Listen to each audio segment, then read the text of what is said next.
Endurance. It's a great word to use when you think of training for a marathon, but we don't really like that word when it applies to our own lives. But we need endurance. I'm Deborah Cheek, founder of Believe in Wives, and we're starting a new series called Wifely Wisdom: What Every Wife Needs. In this series, we're going to discuss biblical tools that we need to navigate wife life.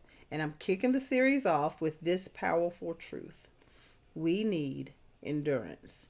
If we're going to see changes in our lives or marriages, we have to have endurance.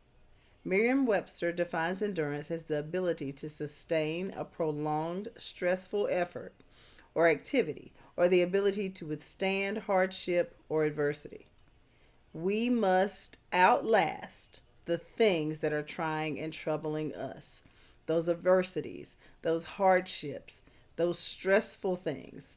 We've got to outlast them. If we're going to make it out, if we're going to make it over, if we're going to make it through, we have to keep going when it would be easier to exit. I'm not saying that marriage should just be endured, mind you. Overall, marriage is supposed to be something that's enjoyed, not endured. But you will need endurance because there will be things that come up that trouble us or stress us or annoy us or cause difficulties. There's an account in Mark 4 that I think applies perfectly. In Mark 4:35 through 37, it says this: On the same day, when evening had come, he, Jesus, said to them, "Let us cross over to the other side." Now when they had left the multitude, they took him along in the boat as he was. And other little boats were also with him. And a great windstorm arose, and the waves beat into the boat, so that it was already filling. Pretty much, Jesus tells the disciples, "Come on, get in the boat. Let's go to the other side." When they get in the boat, they have no idea what's going to happen. But they assume that they're going to cross over. They assume they're going to make it to the other side. They had no clue that a windstorm was going to come up. They had no clue that the waves were going to crash against the boat, that they were going to be rocked and tossed. They knew nothing other than Jesus had promised they were going to the other side. They had no idea what they were going to face. And if they were going to make it to the other side, they were going to have to endure the storm. Our marriages are the same way. When we said "I do," we got into the metaphorical boat to cross over to the other side. And I certainly hope that we invited Jesus to be in the boat with us. We probably assumed that it's going to be smooth sailing. We assumed there's not going to be any major storms or issues. After all, we love each other. But that isn't how life works. There will be storms, and we have to decide whether we're going to jump out in the middle of the storm or hunker down and make it to the other side. Storms can pop up out of nowhere, just like in Mark 4. The unpredictable type. You never see them coming. It could be a negative diagnosis, a financial issue, or something with your children.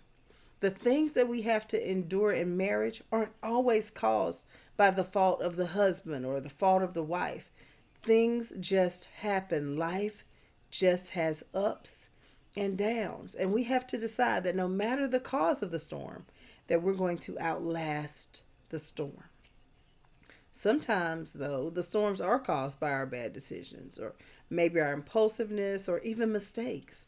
But we still have to find the strength to withstand the adversity until the storm has passed.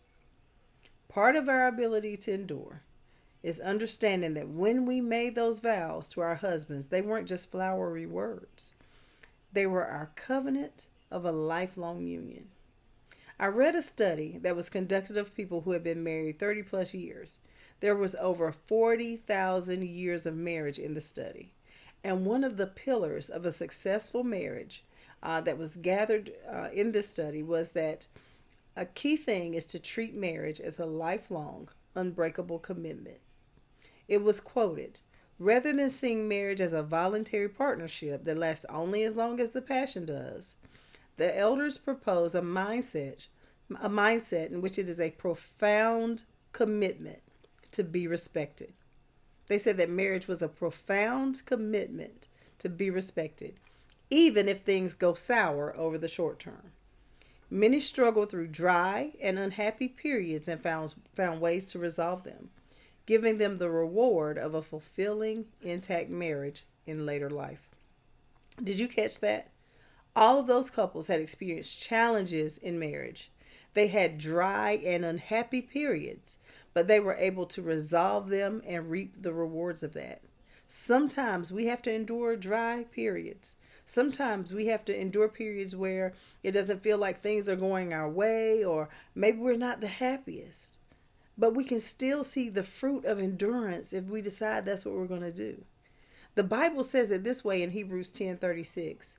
For you have need of endurance, so that after you've done the will of God, you may receive the promise. Friends, hard seasons come to an end. You can make it to the other side of whatever you're facing. And I believe you can come out better.